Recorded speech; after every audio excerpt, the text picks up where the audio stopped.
Welcome to the Genius Factory. Enjoy the video. You start by confirming the essentials. Make sure macOS is 10, 15 or later, because newer APIs handle animated backgrounds more reliably.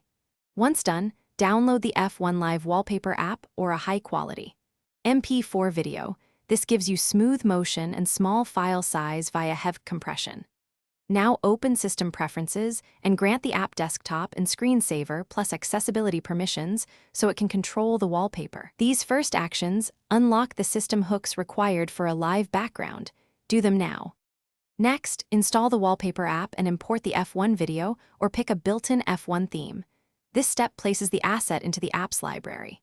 Then configure playback, set looping and mute audio unless you want race sounds, and enable Start on Login so the wallpaper returns after reboot.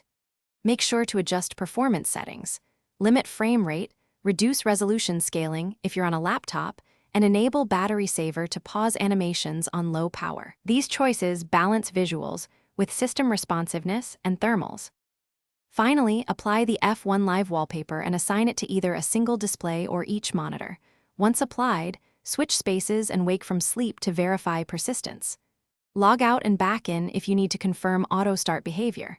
If the live wallpaper doesn't appear, first quit and relaunch the app, then reopen System Preferences to re-grant desktop, screensaver, and accessibility permissions. Also check the video codec. HEV or H264 works best.